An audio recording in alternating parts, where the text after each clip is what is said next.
Welcome to another episode of That Creative Life. We have a special guest, Jarvis Johnson. Hello. By the way, you have the coolest name ever. Thank Jarvis Johnson. You're meant to be internet famous. I did not used to like my name. What? And then Iron Man came out, and I started to because the problem was I thought my name was weird, and everyone heard it as Travis, and that's not at all similar to my name. But No. I think what happens is that people hear a name that they don't recognize, and they try to bucket it into one of the names that they know. Right. And what Iron Man did for me was it taught a lot of people that Jarvis was a name. And smart. Sure, I'll take that. Synonymous with, being a genius. And I can thank my mom for the alliteration, so now I sound like a Marvel character. You do. Jarvis Johnson. Yeah, me and Peter Parker hang out every day. I love it. But okay, so you were a software engineer at Patreon, Yelp. You interned at Google. It's true. Wow. And now you are a YouTuber. That's also true. What an amazing journey. And I feel like it's so funny because recently we saw a similar journey from Cody Ko, who was a software enginerer at Fullscreen. Yes. He was an iOS developer, and now he's a YouTuber. Yeah. It's very interesting arc there. I think that it's really funny. Danny Gonzalez, who was another YouTuber in that sphere, he went to the same college as me.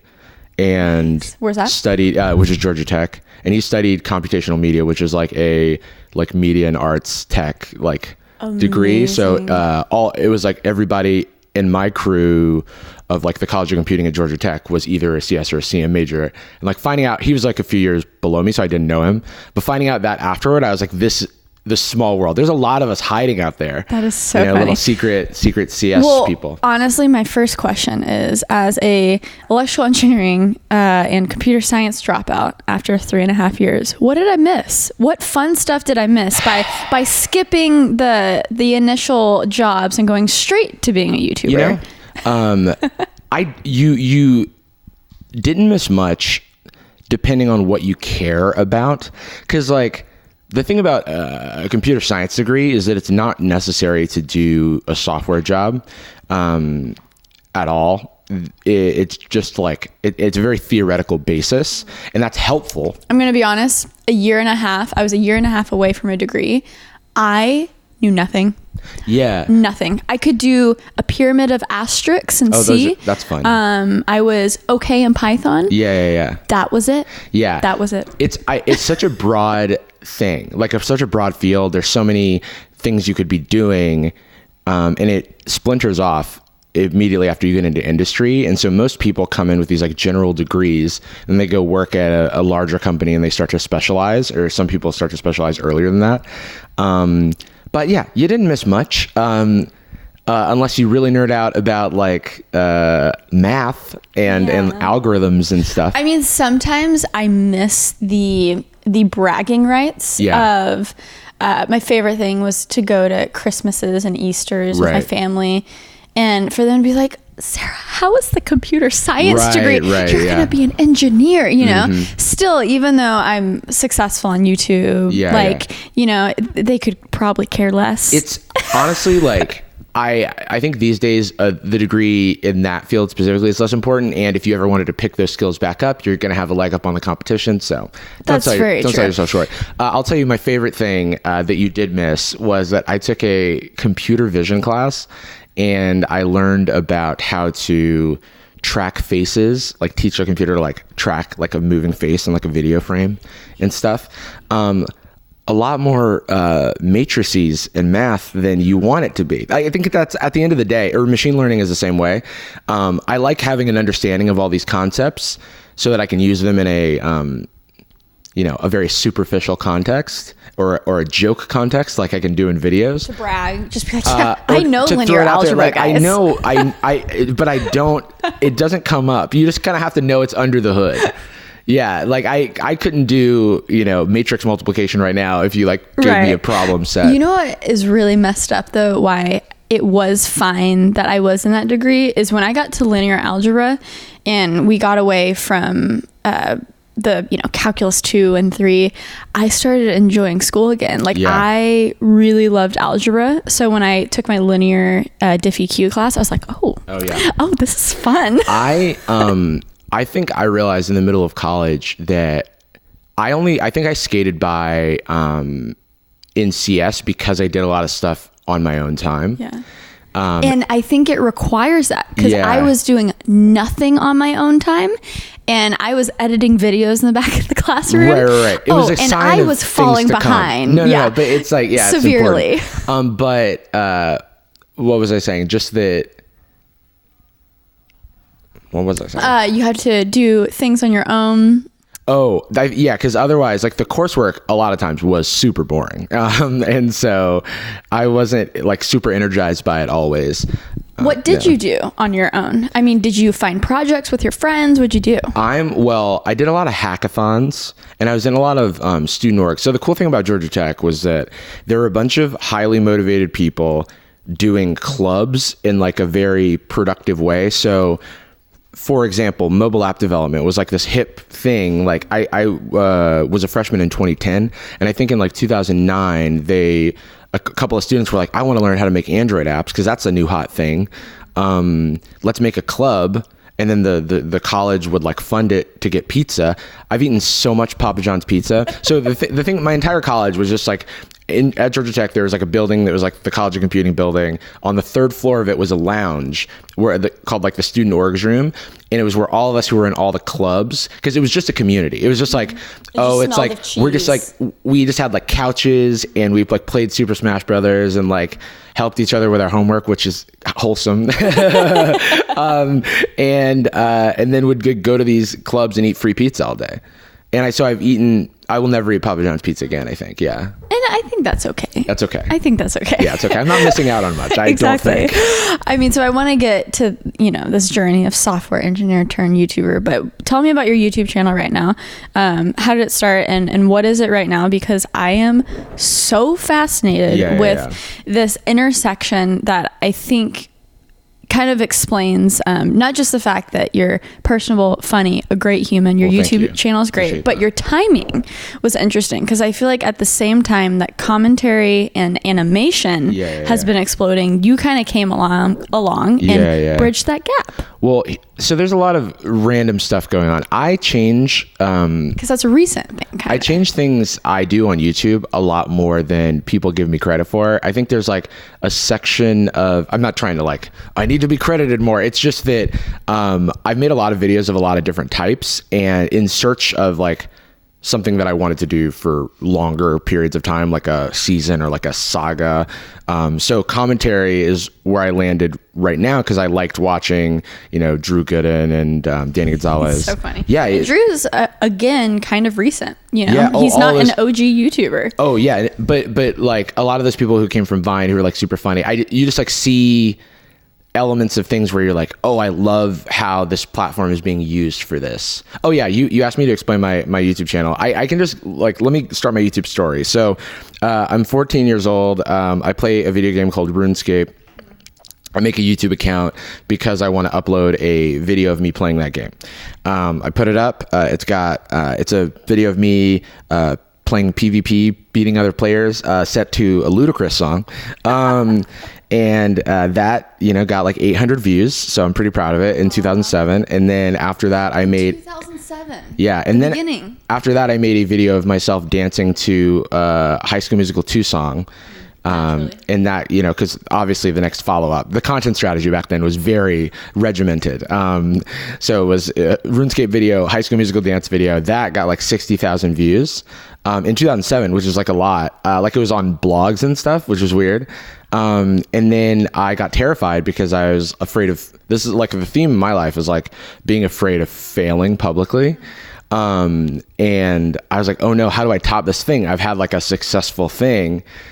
I don't know what if the next thing I make isn't successful, which is a thing that still occurs in my brain now, but I know that it's dumb. But back then I was like, oh, I just won't make anything anymore, which is not the correct answer. I did make a meme. There's like a meme called Get On, which is it's a Japanese meme. It's Get Down. It's based on Golden in the game GoldenEye 007. For the N64, if you there was a scenario under which you would pull the cartridge halfway out of the console and the models on screen would start jumping around like in this weird way.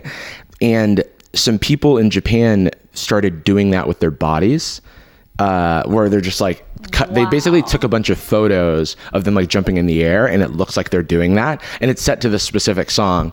And so me and my buddy saw an episode of Know Your Meme, which was a YouTube series. Now, definitely a website that's still updated. I don't know if they still do YouTube stuff, but about Geton. And we were like, oh, we want to do a Geton video. So I did a Geton video, and that also got 60,000 views. Wow. And so I was like, now I definitely need to quit. I'm a YouTube. Oh, that's your answer, Jarvis. Yeah. No, that's when I literally like never uploaded again until 2017, when I went to VidCon for work and was like, okay, these are pretty inspiring talks.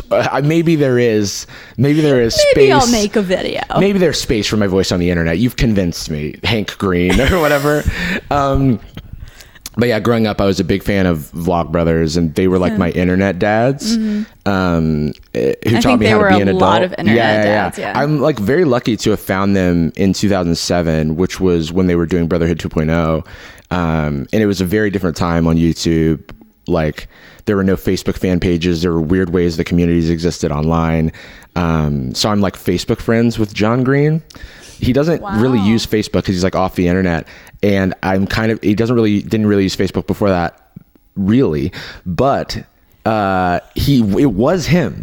And that's a cool thing to say. And it's because you had 5,000 Facebook friends, and people just like friended people. And so I got a chance to tell this to John Green at VidCon, despite my better judgment. And I think he left. So that was, Well, hey, you could wipe sweat off a forehead. Message him nowadays. Oh, no, I would never in a million years do that. I think one of my biggest YouTube moments, not biggest, but one of the moments I was like, this is sick, was Hank Green followed me on Twitter.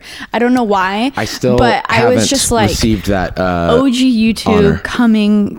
coming to my world. It was like, that was I've only ever been awkward in front of the both of them, and I think that that's for the best. Yeah. I think that that's like kind of how it has to go. And then, you know what? In 5 years, you're going to be best friends with them. That's how this world works. There was a live episode in a year. I went to PodCon, and there was a live episode of Hank's podcast, Delete This, that he does with his wife, where he was reading a reply, and I was in the reply chain, and he said my first name and not my last. Like, he just said, Jarvis says, and I was like, do you know? Is that a symbol that you're aware of who I am? You know? Or is this like the 10 times that we've met where I've like pretended it was the first time because I'm so awkward? That is so funny. Well, so what made you get over that initial fear? Yeah, good. So good question. So Nick Jenkins, who's a producer on, speaking of the Hank Green connection, a producer on Crash Course, and he produces Hank and John's podcast.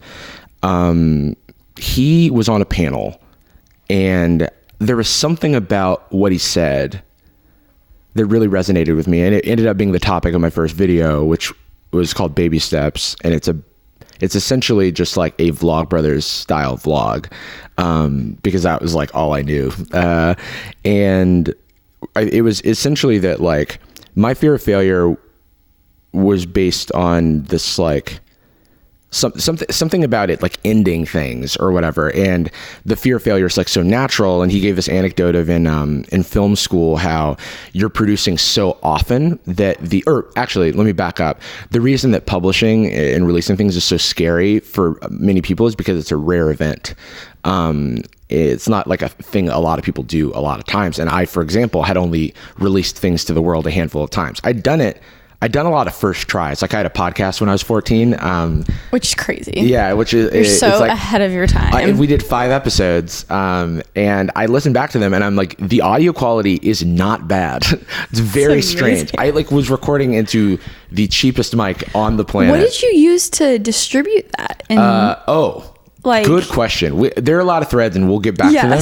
I will tell you, I uploaded it to Mega Upload.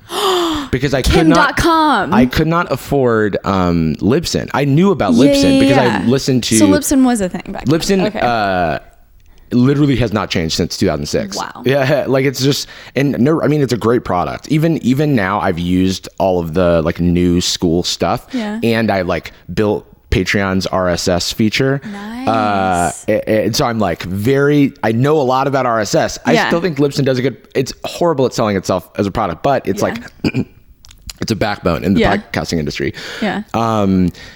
I was saying that I've done a lot of first tries because after I've done a few of those things, I either lost interest or was like, well, to continue doing this is to recognize the opportunity for failure. Whereas like, if I just tried something, somebody could be like, wow, that was like really good for a first try. And I could be like, exactly, I will never do this again. And the Nick Jenkins' anecdote was that, publishing is scary because it's so infrequent. So in film school, you're producing so often that it becomes natural to just like toss something over the fence, even if it's not perfect or whatever, because there's like this due date. And the concept of getting more comfortable with putting things out there despite success or failure was the goal of making that first video. Because at the end of it, I'm like, regardless of how this video does, there's going to be another one. And then there was another one.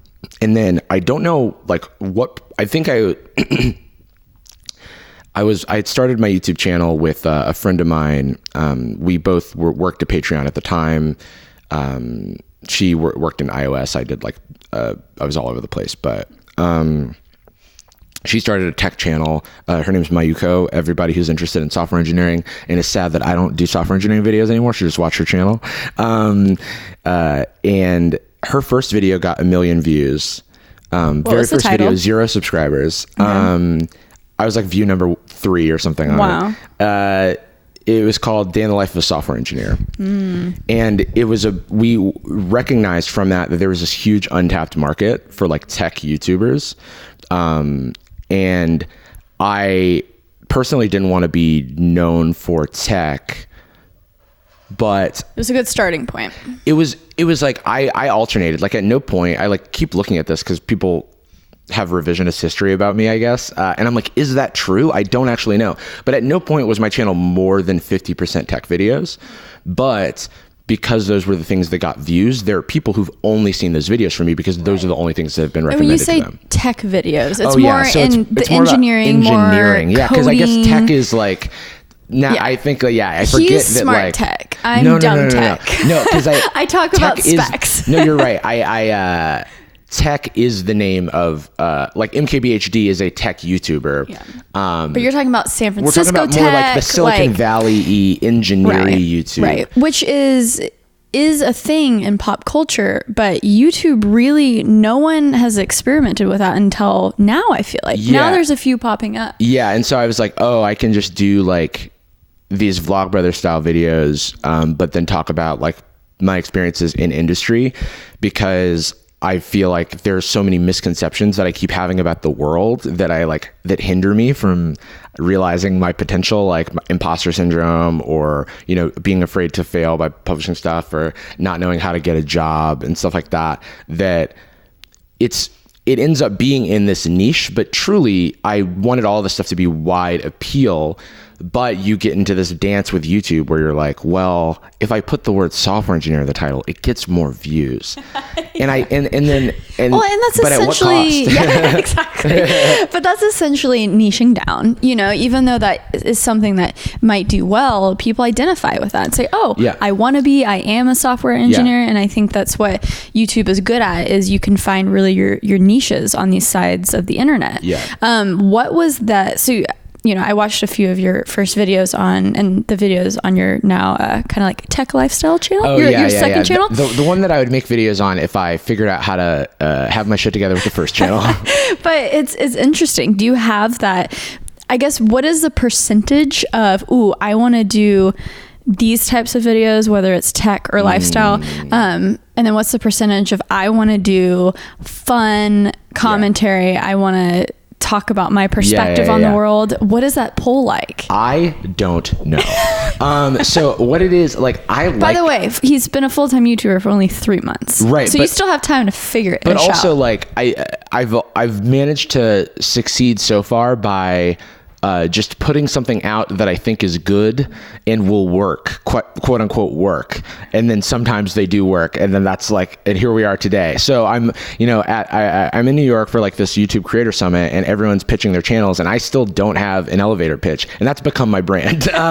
So the way I thought about it was like, what do I want to say? And then how do I package that? So at the start, it was like, what do I know about? What unique value can I offer? And I think from the very beginning, I was thinking about my YouTube as a product, because I was just so used to working in product organizations.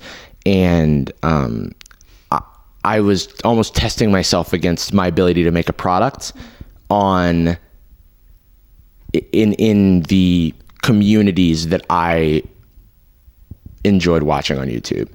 And that's kind of still how it is now. Like, what were some of those channels? So yeah, for starters, Vlogbrothers and Nathan Zed were like huge influences. And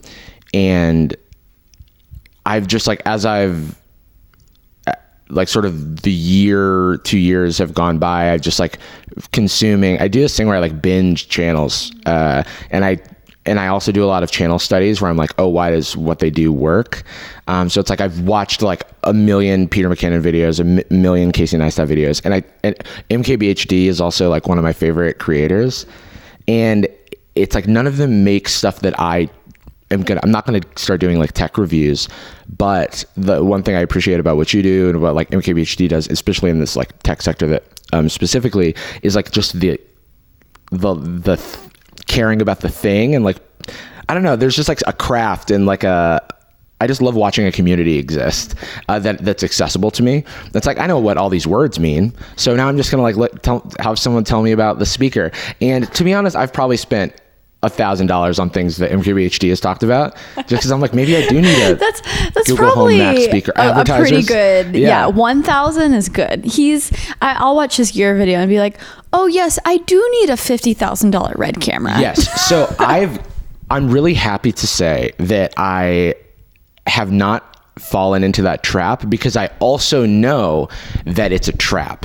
Yes. Because like, and the way that I know this, and I always need these examples. So if anybody is like, I don't want to start a YouTube channel because I don't have the equipment, you're lying to yourself. Yes. No, but truly, if you don't have a phone, your friend has a phone. Check out Joanna Cedia. She's a YouTuber who's like been on the platform for 6 months, 2 million subscribers. She got 1 million subscribers in 3 months. All of the videos are filmed on her iPhone.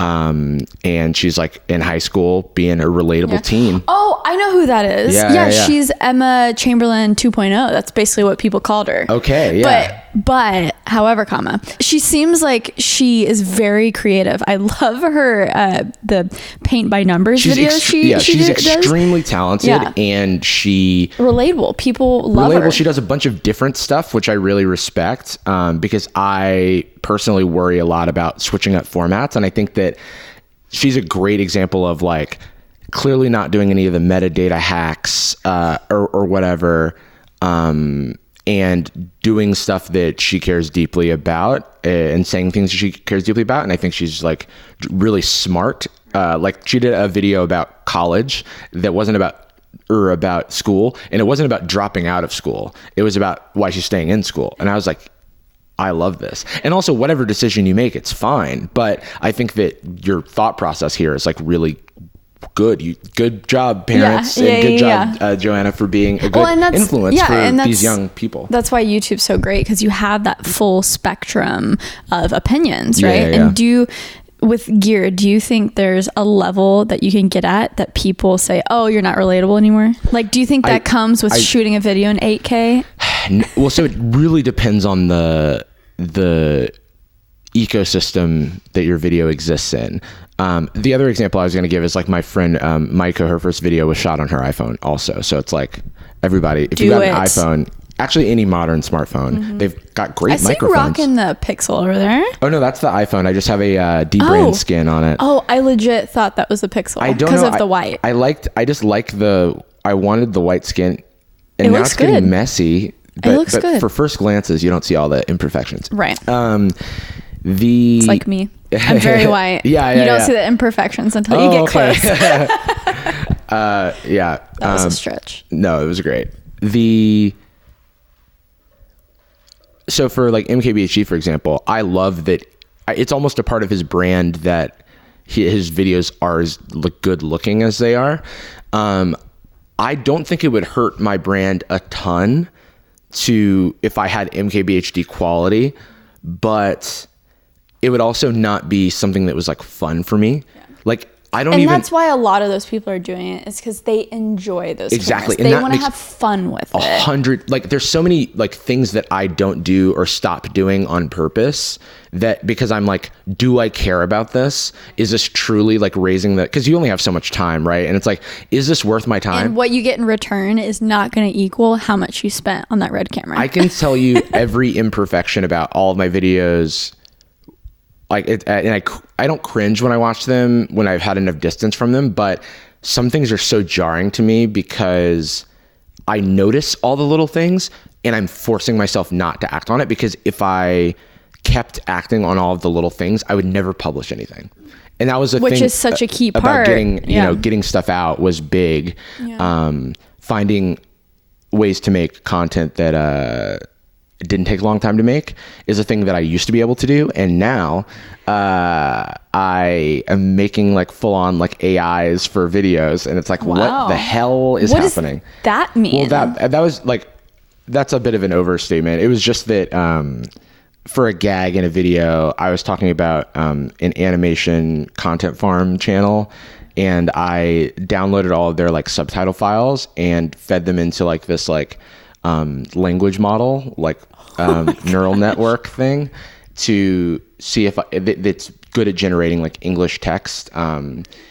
They actually put out an article like, we didn't release the full model because it could be used to like make really convincing fake news, which is like actually like ethically, yeah, we got to watch out.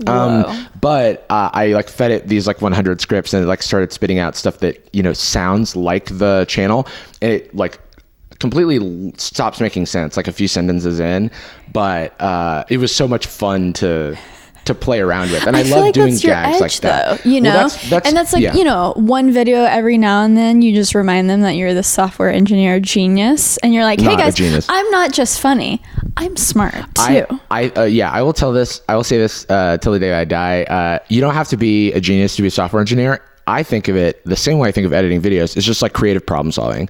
It's like you like learn a set of tools and then you apply those tools you have like a vision, and then you use those tools to like achieve that. I feel like I became a better video editor when I was pursuing my computer science degree, because it was constant problem solving, right?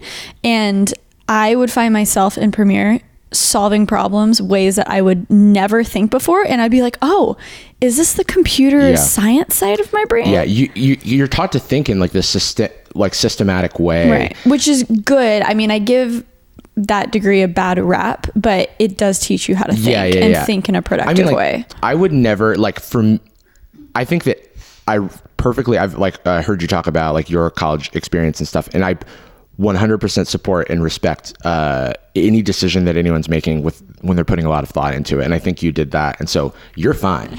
Don't worry. It just wasn't for me. Yeah, it wasn't. And for me, I'm like really happy to have done it.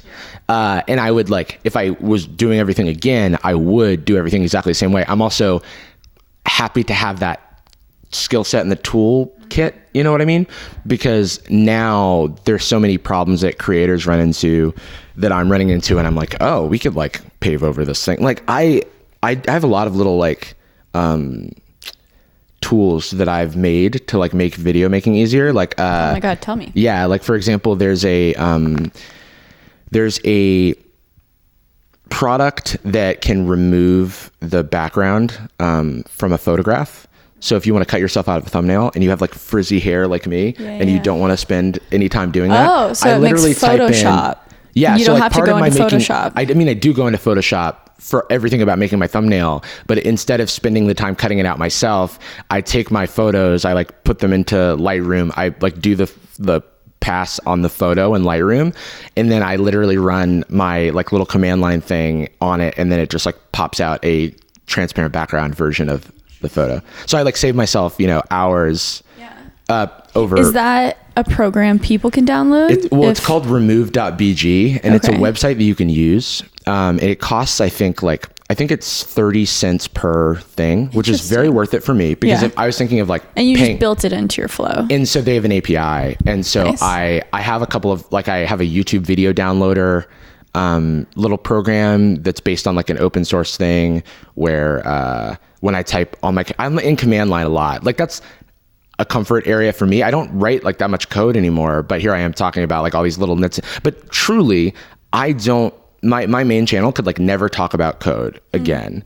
And why do you think that? I would be happy with that because it's not, I want my main channel to be an entertainment channel, because I have like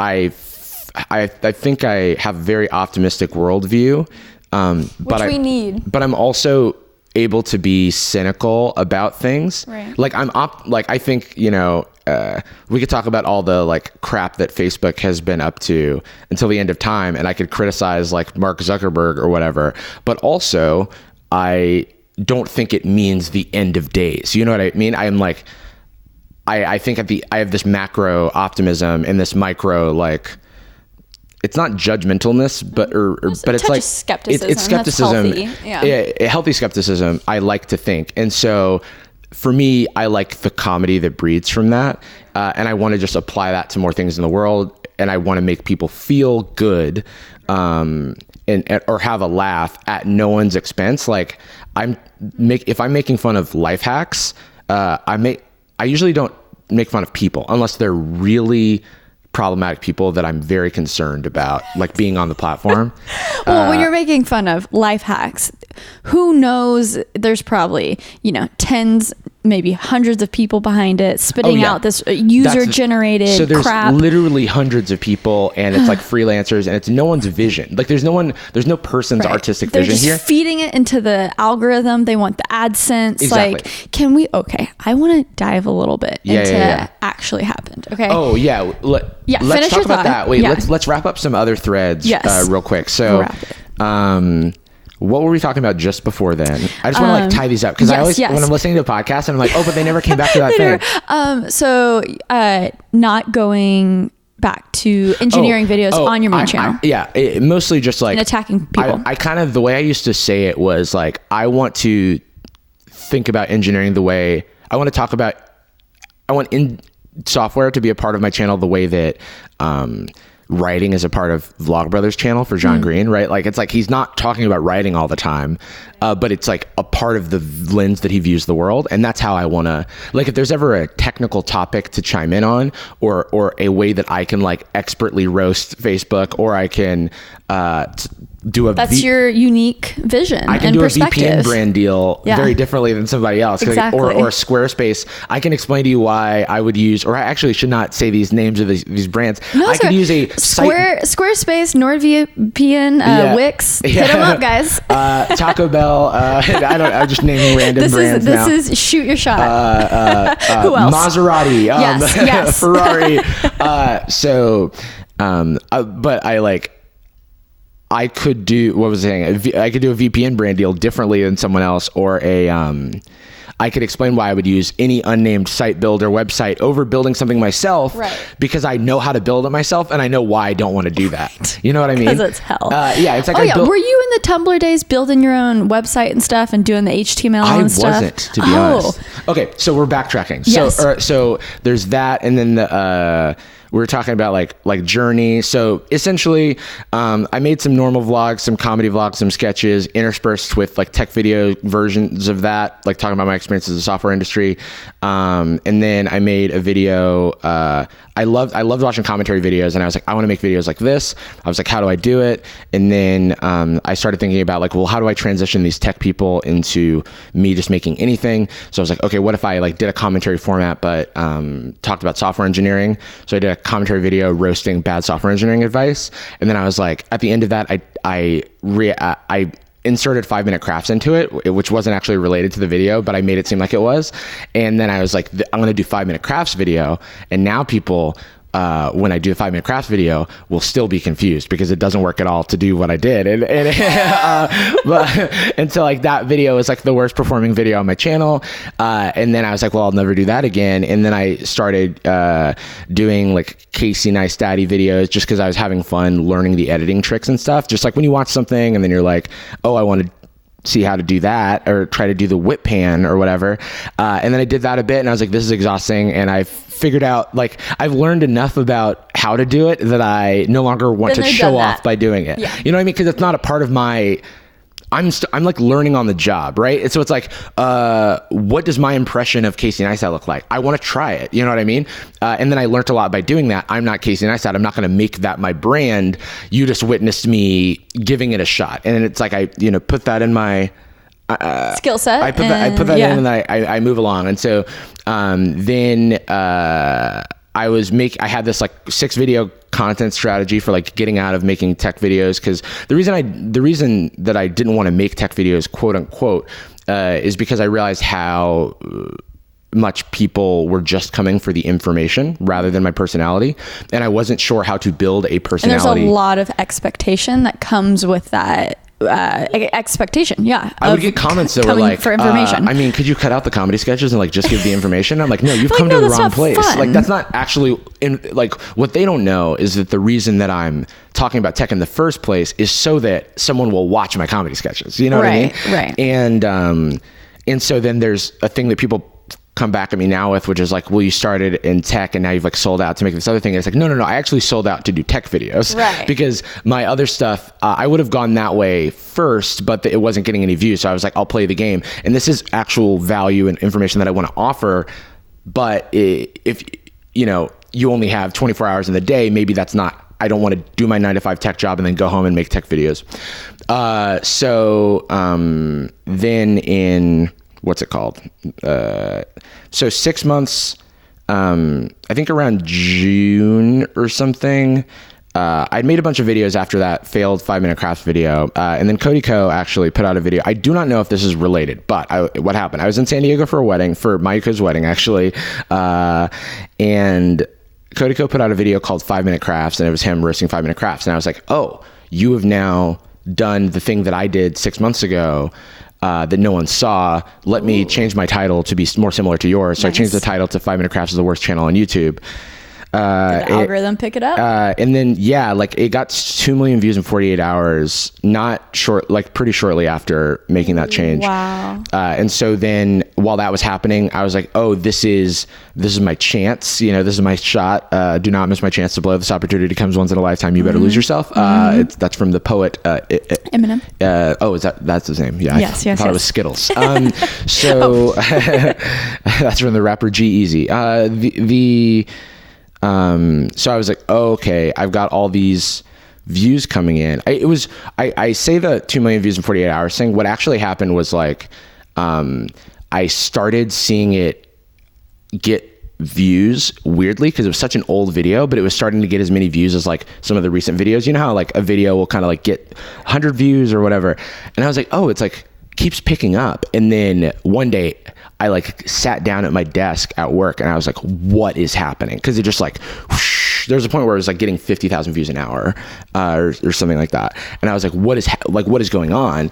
This is it. It's happening. And so I think around the time it had 300,000 views, I was like, I need to make a video to capture people who just watched this video. So I made a video about Troom Troom, which is an also amazingly interesting life hacks and DIY channel. And that video also took off. And so then I was like kind of building the road as I was driving on it to capture this new audience, at the same time upsetting my tech friends who were very confused. And I was like, it's not you, it's me. And because I truly wanted to be, I felt like that gave me a lot more flexibility to do what I wanted to do creatively, even if it's not like, even if now my views, the videos where I'm talking about life hacks get more views, I am still closer to general, like stuff. Like I eventually would love to get to a place where, like Casey Neistat, people are just like, what is your opinion on this thing? Right. Because it's just a fun goal to have, and you like to have the creative freedom. You don't want to feel as confined, right? So started doing that, and then got worried that I was going to become the life hack guy, and then started like mixing it up again. And then I started making videos way more infrequently because work was picking up because I had a full-time job. And then I had this inflection point where I was like, okay, this is completely unsustainable, because I essentially had a year. I'm abridging my entire life story. Yes. Because I do want to get into these other nitty-gritty conversations. I mean, it's good for context, though. Yeah. And so then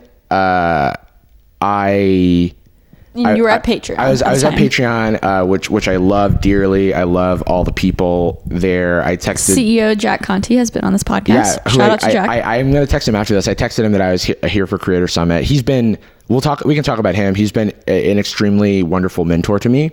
And he doesn't have to do that. Anyway, he's amazing. So I'm at this inflection point where I'm like, I'm going to expire if I continue like burning the candle at both ends. Because I was waking up at like 6 a.m. every day, working, and then getting home at 5, and then like working on video stuff. And then weekends I was working on video stuff, because that was the relief I would feel on a Friday or on a Saturday, when I could just be like, I just have to, I can work on video stuff today, and there's no meetings that I can get pulled into. And so the channel grew to a point where I was like, it's feasible to try to do full time. Also, theoretically, I'd be able to make more content more frequently. So there's a rationale that I would grow even more, because that's a thing that like... Well, you have to build on the momentum. Exactly what you did with that. When that video started picking up, what is the first thing that you have to do? You got to jump on it. Exactly. The moment I made a viral video, it was getting momentum. Okay, I had to make another one. The day after, I remember, so I made the Casey video. The day after I posted a video, or 2 days after, I was like 3,000 to 40,000 subscribers in 2 days. That video went viral. And it's like... With YouTube, you have to build on the momentum. Yeah. And if you do not shoot your shot in the small window you have, you're kind of done, Absolutely. And I think with everyone, with me, there's this inflection point that you talked about where you have to make the jump or it's never going to happen. Yeah. And, for you, that was quitting your job. But what was the tipping point? Oh yeah. So, it was basically burnouts, because it was a year into doing this where I was just like, I was sacrificing like a lot of relationships in a way that wasn't on purpose. It was just like, oh, I'm only ever working all the time, always. And, I don't regret the sacrifice, cause it's like, it was, for me, I was enjoying myself. I just like, couldn't keep doing it at that like sort of cadence. And one of my great friends, Jordan, was moving to LA. And I went to go to him. I went with him to LA when he signed his lease, and I was like at this cafe, and I was like, maybe I should do this. Maybe I should like leave. And I had hit up Jack, who was at work, and I was like, hey, do you have time for like a call for something? And I called him and I was like, yo, here's what I'm thinking about. And he was like super supportive. He was like, as a CEO, I obviously want you to stay. So let's talk about logistics. Maybe we can make this work. But then also I know as a creator, you need to, take advantage of this opportunity. And if you don't, you're going to regret it. And, I was going to do whatever I was going to do. But it was so helpful feeling supported. Yeah. And that's something that, I know Jack Conte has done through these stories, but also people like Gary Vee, they talk about the importance of building bridges, because you never know when those employees are going to be back. You never know when that employee owns a $bajillion company. And because you were nice when they left, well, hey, now they want to bring their work back to you. And it's just being a nice human. I think it's always worth it. But then the byproduct of that is always going to be better than burning the bridge. I think if if you're thinking about the long game, I think people are afraid to lose what they have. And I think it can manifest itself in a lot of insecurity. So how people act in those situations differs from person to person.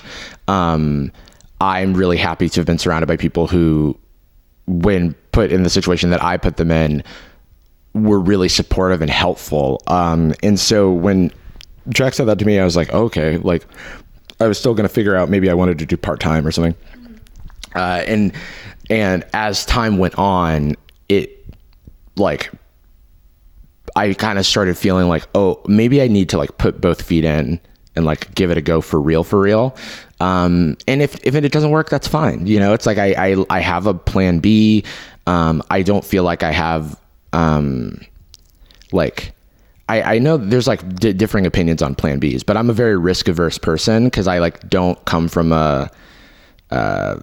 I don't have a safety net of any kind, really. And so I've had to like build all of that for myself. So I couldn't take any risks like this without having paid off my student loans first and without having saved enough to I wasn't ready to leave Patreon until I had convinced myself that I could make zero money on YouTube for my like trial period of time and be absolutely okay, so that I wasn't reacting to the daily ebb and flow of like the views on my channel. Because if that's connected to my livelihood, then I'm not a very happy person. Yeah, it's gonna be miserable.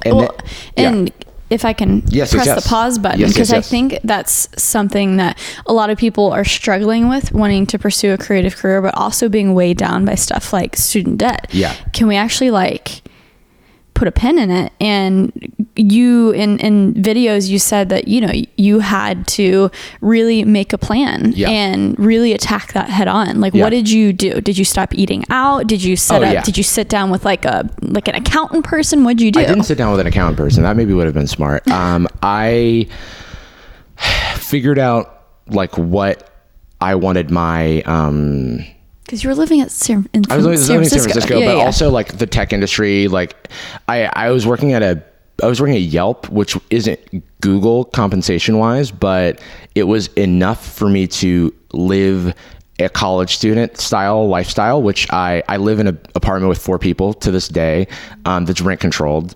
So I knew that and I was in San Francisco, I'm in San Francisco for 5 years now. So with rent control, my rent wasn't going up. I was hoping that my income would go up over time. So there were like things that I could fix to address some of those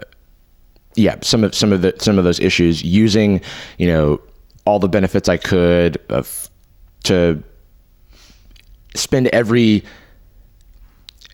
like amount of money that I had just sitting around in my bank account that wasn't like living expenses. I was just throwing at my student loans for like every chance I had.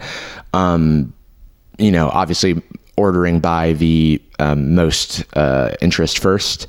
And also, if you're really, because a lot of people there's not a lot of education on it. How did you? Oh yeah. You know, like, did you sit loans down versus subsidized loans? Yeah. Look into the differences, because unsubsidized, I think, tends to have a bigger, like shorter period of payback time and also bigger interest rate. I may have flipped those terms, so definitely look it up.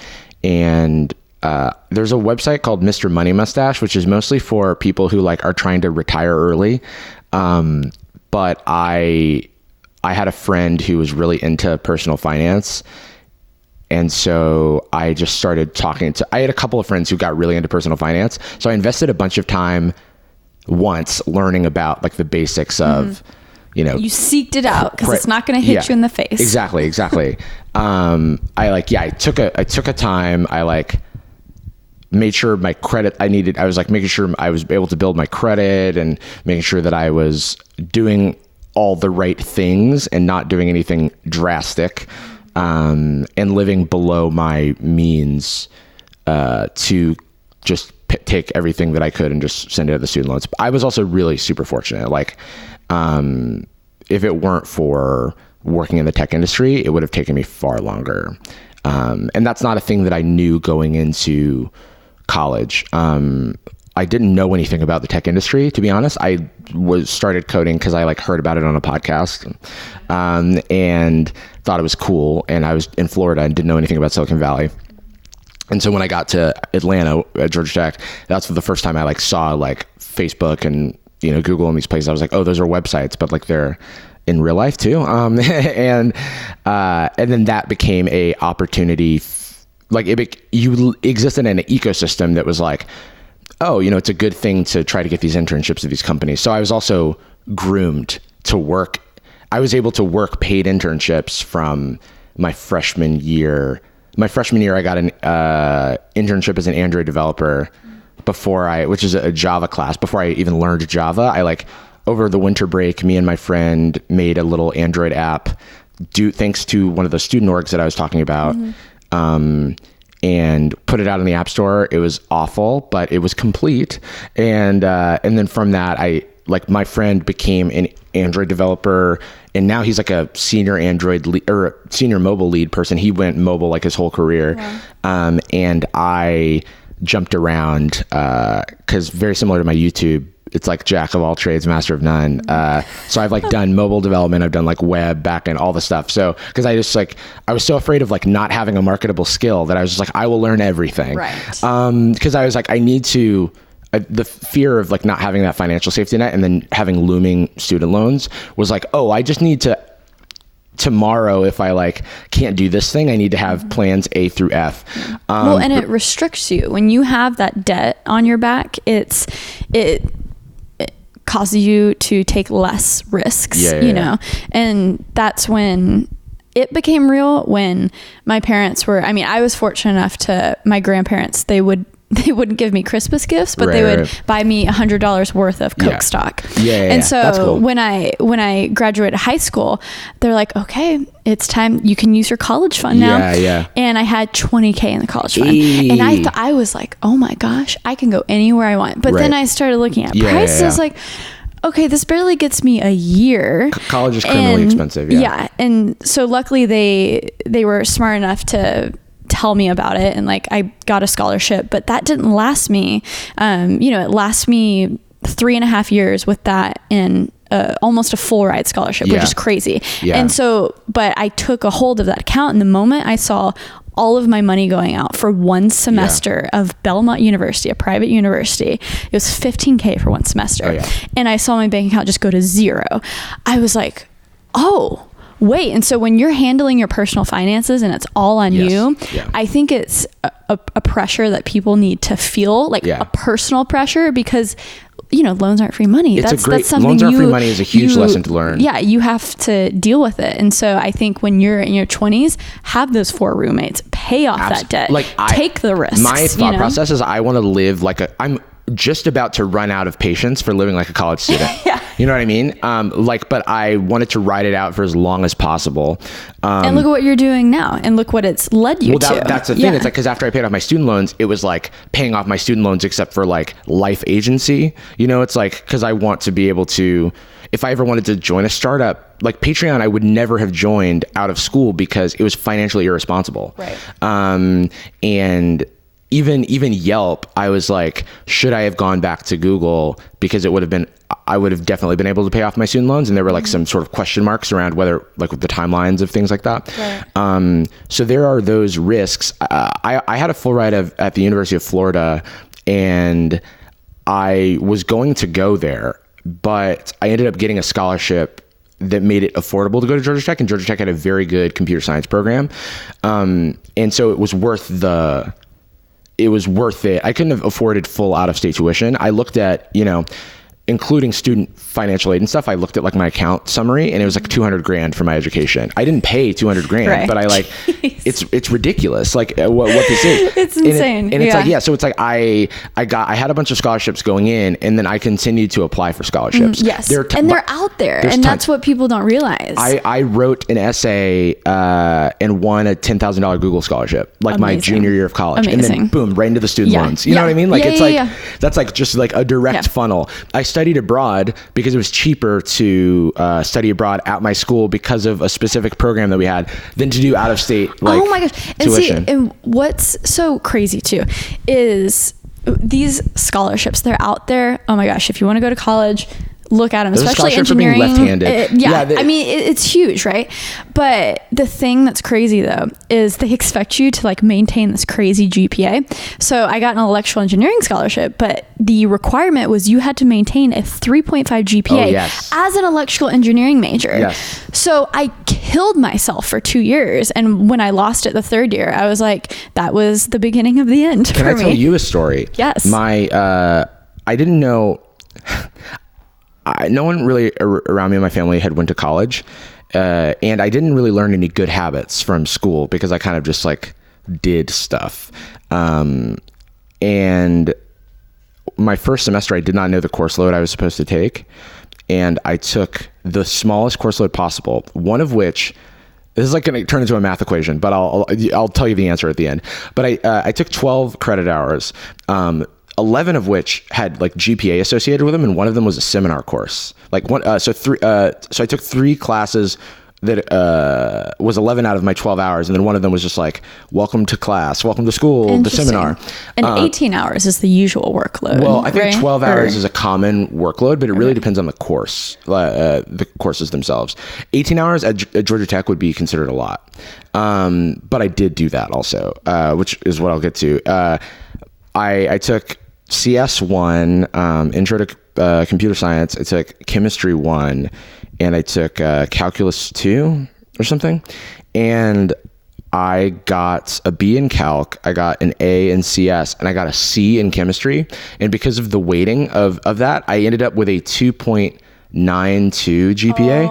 And my minimum for my entire scholarship for my entire school was 3. And I was like, what? You were 0.1 or no, below. I was like point. So grade wise, it was because of the weighting. It's like 3 credit hours for this A, 3 credit hours for this B, 4 for this C. If it was a 3 credit hour class, you would have had exactly a 3 because you got an A, a B, and a C. But they're not weighted the same. So now you're about to lose your scholarship, Jarvis. So I talked to like an advisor, and they were like willing to give me a second chance. Wow. Yeah, and I graduated with like a 3.55 and like highest honors at Georgia Tech. Oh my gosh. So and also I think that's scared an important straight. scared straight. But that's an important lesson of just showing up, asking questions. Like I think college is going to be the most valuable for people if you seek out help, if you go to those meetings, if you talk to your professors, if you go to the clubs. That was my problem. I wasn't willing to be a part of it because there was really no culture at University of Texas Arlington. I was so lucky that there was a culture. Yeah. And it was fun. Yeah. Like seeking community is fun.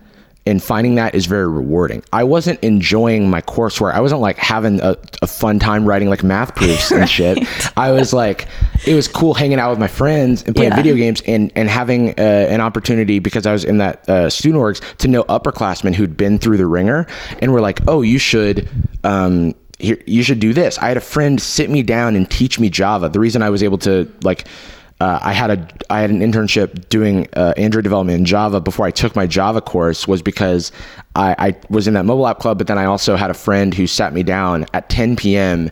in the College of Computing. We were just hanging out on the couch watching TV or something, and he was just like, do you want to learn Java? Because I was talking about it. And he just like sat there and taught me everything he knew. That guy's a genius, by the way. But anyway, I'm lucky to know a lot of people who are way smarter than me. Yeah. I am on the shoulders of those people. Well, I think where the confusion happens is people think there's only one solution to get to that point. Yeah. And so no matter where you are, you just have to be involved. You have to find your own community, whether that's college, whether that's at a work, maybe it's more apprenticeship vibe. When I had my several different jobs, or I was volunteering something, or even when I was refereeing basketball, there was someone who was into video 24/7. I was like, okay, so what's ISO and aperture and shutter? So these answers are everywhere. You just have to ask the questions. My college education was not like just me going to class and getting good grades and that being like a stamp of a success. It was like me having things not click immediately, but showing, like, building relationships with people who are willing to spend time with me or take me under their wing. Like the technical interview for tech jobs is this absurd process where you, and I've given hundreds of them at this point now from the other side, but it's this absurd process where you essentially have someone in a room on a whiteboard for 45 minutes and you like ask them a technical question and they write code. Interesting. So is it not, how many golf balls can fit in a school bus? No, that's like not a thing it hasn't been a thing for a while, but it's like a really common myth. But it is like, you know, if you have, here's a really common one. If you're like a teacher, if you're a teacher and you have like a bunch of students and they all have different like test grades ranging from like whatever to whatever, A's and B's and F's or whatever. How can you find like the top 3 students? Let's say you have like, how can you find the top 3 students' scores? You know, as an algorithm. And it's like, well, I would just like look through them and like find the best score, and then I would find the second best score, and then I would find the third best score. And it's like, okay, well, what's the big O of that? Like, what is the runtime complexity of that operation? And it's like, oh, okay, well, that, I mean, for just 3, that I have to make 3, like the length of, like if I have a 100 students, or if I have N students, 100 and N are different. So if I have 100 students and I need to find the top 3, that's like 3 times 100 or whatever. It's the order of 3 times 100. So it's essentially constant, but because it's a fixed number, I've gotten too into the weeds.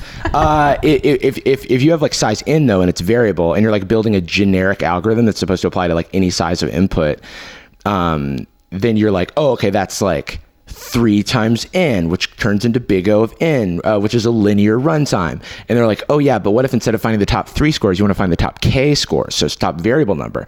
Oh, then it's K times N. And it's like, well, what does that degrade to? It's like, well, that's N squared complexity, which is like exponential. So like as the, you know, it might take 5 seconds it might take an instantaneous moment to run that on 100 test scores, but on 100 million test scores, it won't finish in the runtime or in the like life cycle of the sun or whatever. Like, you know what I mean?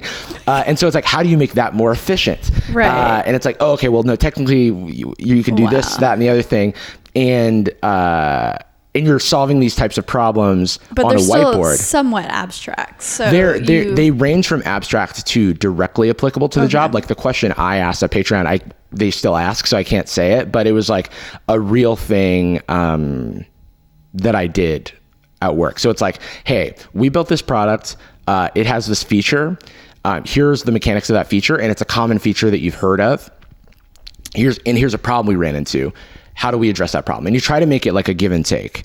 My goal is to like make it as collaborative as possible so that you can suss out information. But a lot of people treat it like a test.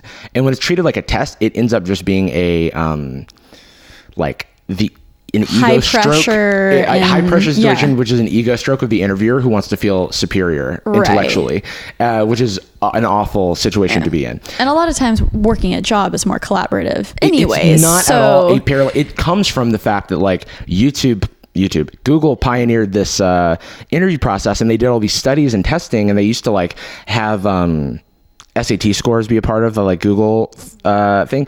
And none of those things were indicators of job performance. But where everyone landed was this like middle ground of like, well, we can't find anything better in the numbers. So they use SAT. No. This was like when they first started. Okay, when they first. This was like in the first like 100 employees or whatever. I puzzles prepped. were another thing. Oh, puzzles. Like the question you asked. Yeah. Or like the why are manhole covers round, or like how many windows are in a 50-story building in New York. Those questions are sometimes asked in product interviews, actually, for specifically those ones. But the ones that are really riddly are no longer asked because people found that like they don't actually measure anything. Right. And I think that what we have today in terms of that interview process is okay at measuring someone who went through a specific degree program. Like if you went to Stanford or top university or whatever, and you went through a CS curriculum, and you're a new grad, and all that stuff is fresh in your mind, and you've prepared for the interview, it's kind of like a standardized test format. Right. That's kind of what it approximates. But basically, it's very specific. That only works for those types of people, right? I want to, in the last few moments, explore something extremely fascinating with these videos you've been doing lately on these animation channels. Yeah. Because it's this, YouTube is this weird dichotomy of individual creators doing their thing. They're being supported. I love it. Yeah. But then people who are extorting the YouTube algorithm for just AdSense, right? And they're not what we think they are. Right. And so just for some perspective, just so you can hop into it. So actually Happen, this animation channel that's kind of mimicking another channel, Story Booth, that takes real stories from kids, teenagers, and animates it. But actually Happened is just basically copying that. And we don't know if they're true stories, but in a recent video you made with the whole Russian thing. Can you give me just a little bit of a rundown? No, I can give you the whole rundown. So so for starters, YouTube is a website where you can make money. On any website where you can make money, there will be people who try to make money. Some people will be doing that through the way that was designed by the people who made the site. Other people will be trying to do it by any means necessary, and other people will be doing it in some like sort of moral gray area. There is a company called The Soul Publishing, and they're it's like based in Russia. It's a big production house, has a ton of employees. They make 5-Minute Crafts, which is now the 3rd most subscribed channel on YouTube. When I first talked about it, they had 15 million subscribers, and that was a year ago. They have 50 million today. Oh my gosh. And can you please explain to me, is this a 100% serious channel? Because every time I watch one of their videos, I'm like, wait, there's no way that this can be legit. I don't think it's 100% serious. It's content meant to be clicked on and consumed, rather so half than of like it's memey, right? I'm not really gonna make that. I don't know if it's like super self-aware memey, but it is like some of it is absurd on purpose. But there are also a lot of like legitimate life hacks, but it's in this weird gray area where it's like, is this for real? So they end up being absurd a lot of the time, but sometimes they are used by people, like ironing a grilled cheese sandwich is technically a real life hack, or it's technically a thing that works. Making stuffing jeans to make a chair. That one's completely absurd. Like the Jenna Marbles doing that was amazing. But I actually got crap from some people when I made fun of the grilled cheese thing, because they were like, oh, well, if you are in this particular type of boarding school and you don't have like kitchens, but you do have irons, you might do this. And I'm like, okay, sure, but it's still dangerous. Like it's still not like the best way to, like, it's still like not necessarily a life hack. You could eat a cheese sandwich. Like you don't need to grill it with aluminum foil and an iron. So but this is like I've had my eye on them for a while, just because they own so many channels on YouTube, hundreds of channels, and and every one of their popular channels. So they have 5-Minute Crafts and Brightside, which are a 50 million and 20 million subscriber channel respectively. They also have Facebook pages with tens of millions of followers. They're probably one of the biggest content producers on YouTube. And 5-Minute Crafts makes like 3 videos a day, and they're all, my understanding is that they have thousands of 1-minute-ish clips that their strategy, and this is a strategy that works, like Ryan's Toy Reviews, who is an incredible creator. I was fortunate enough to meet Shion, Ryan's dad, at Summit. Genius. He's a structural engineer. He is engineering YouTube. Oh, chef's kiss. Incredible. I just thought it was billions a little of views kid. on some of their videos. Oh, I have so many good things to say, because those parents are like really putting their kids' life first and completely outside of YouTube. That's good to hear. Ryan was young. He wanted to start a channel. But the parents were always like, you may not want to do this tomorrow. You didn't like peanut butter sandwiches yesterday. You like them today, whatever. Right. Ryan, the child, works 5 hours a week on the channel, and they've made so many systems. They've made animation characters so that Ryan doesn't need to be on camera. It's brilliant. Wow. They're a great example of people who are crushing it on YouTube and not extorting their young child. Their child, they're such a shining example, as I understand it, because there's so much child exploitation or question mark gray area child stuff on YouTube. So that was an aside. The Soul Publishing, they have thousands of life hacks. And so what they do is they compile, a bunch of 1-minute clips, into a video that's like 20 minutes long. And then they call it like 22, life hacks for the house and home, or 23 life hacks that'll make your life a whole lot easier. And like, oftentimes they're not at all related to the title, and there's never the number of life hacks in the title. It like doesn't matter. It's because people who are consuming them are children. I've learned, my friends, like I sometimes, now that I've talked about this enough, my friends, like I'm in Nepal and these like 2 Nepalese boys just like watch 5-minute crafts like on repeat. And I'm like, that makes sense. Cause it's like Ryan Toy Reviews, they make compilation videos of their stuff and it's their highest grossing type of video, because of how kids will rewatch. And I've seen a lot of friends who now have kids see the views correlate with sticking their kid in the video, whether it's a gray area or not. You guys can whatever with that, but they stick their kid in the thumbnail and they make a very kid friendly title. And it's interesting to see the view, like, and comment ratio, because the views are crazy. The likes don't correlate it with, but then the comments will just be like kid gibberish, but it'll be a lot of engagement. That's always wild to look at. Kid gibberish, really common. Also, just, you know, you have to be 13, quote unquote, to be on YouTube. It's like Brightside. That's not true. My favorite example of like, if anybody's like, prove to me that there are children on YouTube. My favorite, other than the obvious example, is my favorite is that Brightside made a video, because they do all kinds of weird clickbait stuff, but they're like, this magic trick will guess your age, and then it's like a math equation where it's like you divide 2 by whatever, blah blah blah, and then in the comments is all these kids that are like, it said 14, but I'm actually 9. And it's like, got him, you know, woo, woo, like we're around the police, you know. That's it's just so funny to me. Well, and with the drama recently, it's become this moral gray area, because technically, even in some countries, you're not allowed to market to minors, and so that's what YouTube has been dealing with, and that's why it's these channels that come up. I question, are they monetarily like successful?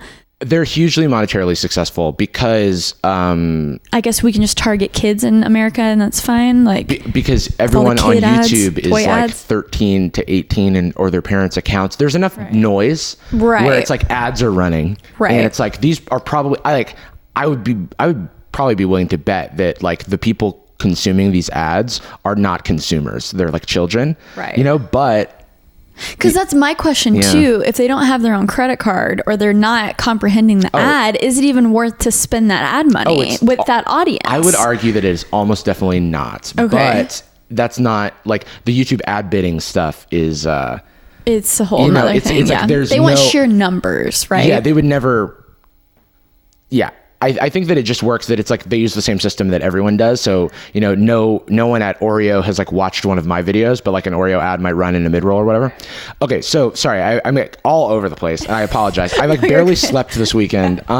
So they make 3 videos a day, 20 minutes. A lot of videos a day. Yeah. It's like I describe them as content farms because what else can you describe this as? It's not like a creator trying their best, you know? No. And there's not shout out to your merch. Yeah. But I talk about it because it's a thing that I do want people to be aware of. It's not the biggest problem on YouTube by any means, but I can make fun of it and not feel guilty about it. Because it's hundreds of people in Russia. Yeah. Not you or me. Yeah. Or just like, it's very different to criticize a company than to criticize a person. So and life hacks are silly. So then it can be fun where no one feels bad about it. Right.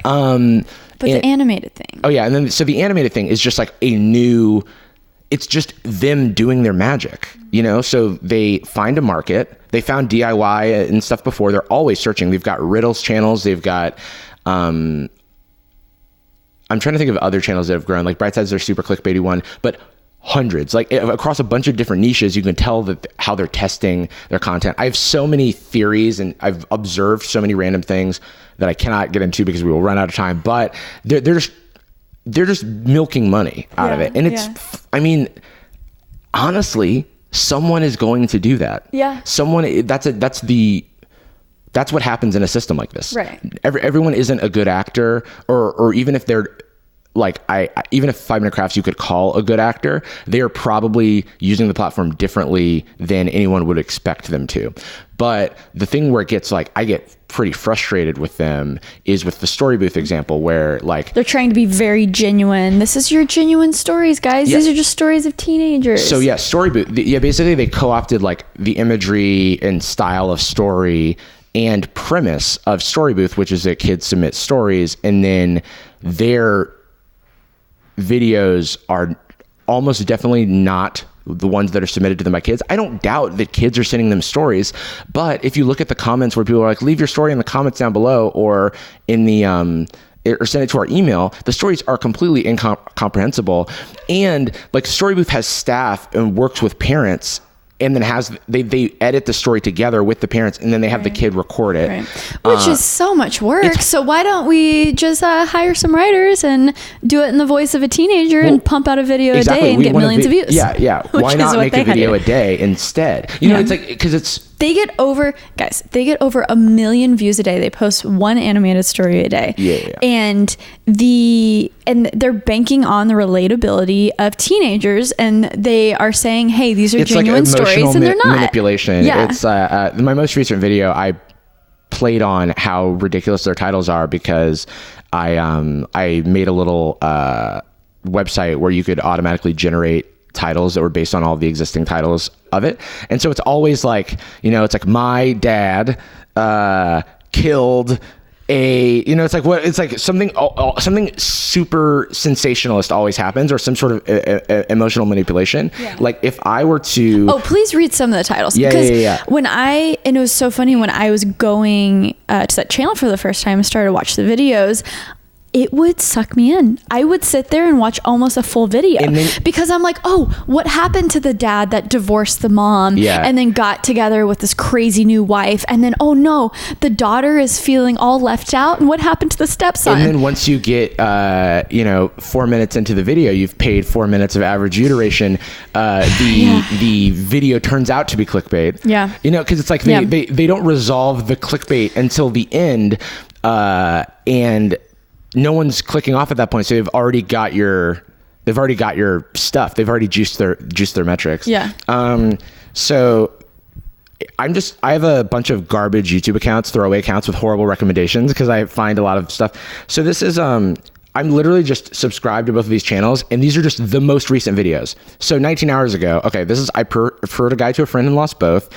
I hated my daughter until I found out the truth. My mom got extremely obese after my dad left us. My classmate is a murderer. Yeah. Oh my gosh. Yeah. I'm in love with my cousin. My parents were psychopaths, and I didn't even notice. And you just see, my mom is in a cult. This is funny. My wig got snatched in school. Oh my gosh. Yeah. I'm a slave of my stepmother. I discovered that I have 1 week left to live. All right. And then like one that I talked about recently was called My Friends Think I'm Dead. so it's like they end up just being a sensationalist. Yeah. And you know, I feel like it's probably pulling on the same feeling of when I was in high school, you know, I watched One Tree Hill. And those were real people, but it was very clearly fiction, right? So there was that line. But at the same time, in the same year, the uncle would get shot, the school would have a gun shooter, someone would do it and get pregnant, and it was this like crazy these crazy circumstances that you would kind of like start thinking in your head like, oh, drama's more exciting. This is more exciting. And that's kind of what this is doing, but on a daily basis. But then I'm also like, so my point often is these are weird cartoons, and we should ask ourselves, or we should make ourselves aware that this is what they are. Right. But and they're legitimizing saying they're real stories, and they have questionable morals. Right. So like, you'll watch the story, and then the moral will be like someone in one of the videos, they say that this girl that she didn't like was dating a boy that she had a crush on. So she made a fake Instagram account and photoshopped a photo of herself with the dude, but then blurred her face. And then the couple broke up, which none of that story makes sense logistically, which is like why I talked about it in a video. But then the moral that she learns, the reason that she gets found out is that she tells another girl about her secret Instagram that she made. And she was like, oh, you're the girl who made the secret Instagram? And then her moral is that I told the truth to the wrong person. And I'm like, no, the moral is like, maybe don't try to destroy someone's life. Well, and that's what you get when you have probably 40-year-old men in Russia trying to have the voice of a teenage girl. Well, so, their entire staff, their entire economics business plan. I'm pretty sure I understand how it works because I made my own parody animation channel as a satire to this. They hire exclusively freelancers. Yeah, okay. And like the Fiverr move. Yeah. So in my first video about it, I was like, why is YouTube trending this fake channel? Because I think it's weird that YouTube was trending it multiple times. And in that, I like went and like poked around the internet, and I found most of their stories I could find on like AMAs or Today I Fucked Up subreddit and stuff. Like, and the stories were so specific. So for example, my girlfriend, I broke up with my girlfriend because of potatoes was the name of a story. And it was about how a guy pretended when he was at a family dinner with his girlfriend that he didn't know what potatoes were. And then she got very mad. And they made that a video. I watched some of that. Wait, so they took a story from Reddit and just made a video. Right. So that the first time I talked about them, it was like, hey, they're claiming to be Story Booth, but every video that I've watched, I've been able to trace back to the plot of an existing movie or television show or a Reddit post or something that someone posted online with odd specifics still left in. And then I had someone reach out to me on Reddit that was like, oh, hey, I applied for a job at The Soul Publishing, and for Actually Happened, they hit me up and here, do you want the job description? And I was like, yes, please do send that to me. And then I talked about this in the video as well, where it's like, oh, these need to appear to be real, make them sound like it's like a teenager, and you can pull inspiration from anywhere. And it's like, okay, yeah. So like, this is what we thought all along. It's just a bunch of freelancers and like some people like pulling the strings and doing content review and stuff. Wow. And then additionally after that, I had someone reach out to me who animated for them. I've also talked to somebody who voice acted for them. So now I'm like sort of, because I'm just curious, right? It's like, how does this stuff work? So the person who animated for them, they recruited them off of the Newgrounds forums, and they pay like below market rate for animation, and they have like ridiculous asks, and they tell these people that they like expect like 40 hours of work a week out of them, and their pay is like pretty low. It from what I understand is pretty low compared to what this person who like worked in animation was telling me. Do you know what a market rate for like a 5-minute animated YouTube video would be? I know that Actually Happened pays $600 to $800. Okay. They might pay more now, but for it's actually hand animated. Actually Happened's production quality is quite high. Yeah. Because they know what they're doing. And they're like 7 to 10 minutes. So those are longer. They know what they're doing. But they pay as little as they can to get the quality that they want. But then My Story Animated, which is a copy of that copy, is even less high quality. But after I made my video, they took out a lot of the references to it being real. It's like a lot of it's illusions now. In the stories, they're always like, well, thanks for listening to my story. I hope I figure it out or whatever. And then the pinned comment is always like, what did you think of how Dan's mom died? You know, it's like, and it's all just so absurd and weird. I don't know if it breaks rules or anything, but I do think that like the tactics that they use, which for Actually Happened, it grew. I talked about it when it had 800,000 or 700,000 subscribers the first time, and now it has 2 million, and that was only 3 months ago. When I talked about them, I also like talked to somebody from Story Booth who reached out to me and was telling me that when they started, they just copied every bit of metadata from Story Booth in order to like tell the algorithm that they were like super similar, like kind of the equivalent of like metadata stuffing or whatever of Story Booth videos, and making similar topics so that they would get to ride the same wave. Yeah, so they would capture the Y, which is like a technique that I use. You know, when I want YouTube to know that I'm related to other people, I may make a similar video. You make a video reviewing like a phone, you like, because it's the thing that everyone's doing.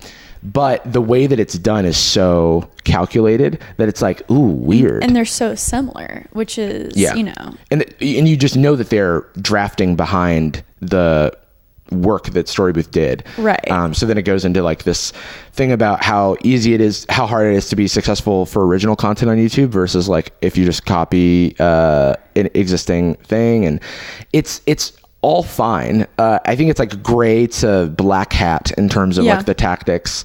But it's just something to be aware of. Like, I don't know how YouTube feels about someone essentially able to like drown out content. Like if anybody jumps into your genre, like I believe that the DIY community is affected by 5-minute crafts, because if you like if a company like jumps into your niche and then pumps out 1 million videos a minute and saturates everything, you can't go to if you go to the YouTube logged out front page, you see 2 to 3 channels that are owned by the sole publisher. And then you're competing against someone with a bajillion employees, and when it's just you, that's when things get... And I think that YouTube is privy to a lot of these things in terms of algorithm abuse, quote unquote, but it does like make you think. Right. And it does make you think about like, well, should they have 1,000 channels, or should they have 500 channels? Or, you know, it's like, I get it. Like it makes sense, but is there a limit? Because I feel like if I had an unlimited amount of money, it would not be hard to make money on YouTube. You know, That's why when you have money, it's easier to make money. I could figure out how to make money in a niche on YouTube by copying someone else's content at a low cost. My fake animation channel has 40,000 subscribers. Okay. And in like 3 weeks or whatever. Wow. And part of it's the joke, but still, like there are people who watch that who don't know that it's parody, and that's kind of the point. And it's hilarious. It's like this big inside joke. It's fun for me because I'm just like, while the world burns, I'll just be poking fun at all of it.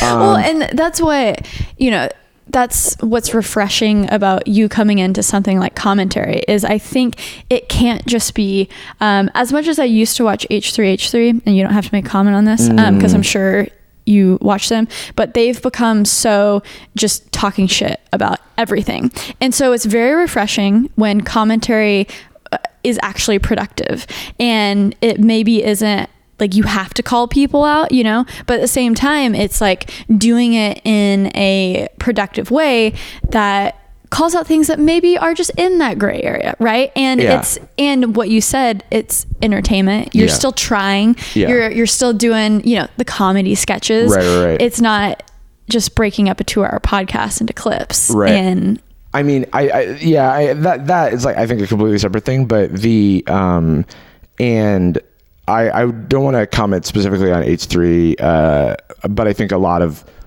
that they've received a lot of criticism, it's interesting to see how the commentary community has responded to comments that are made here and there.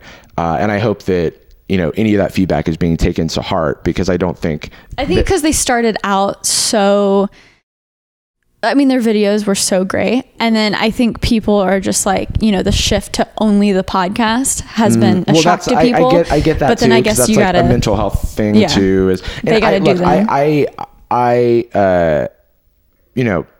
I don't like to talk about people.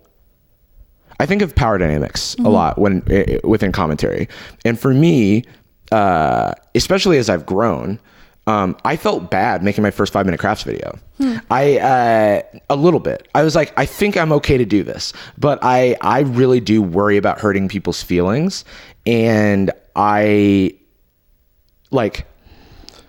because I know that there's no like individual human who's like there's no one emotionally affected if I say like this life hack's weird. Right. But talking about a person, I think should be done very tactfully. And like when I talk about TikToks, I'm usually,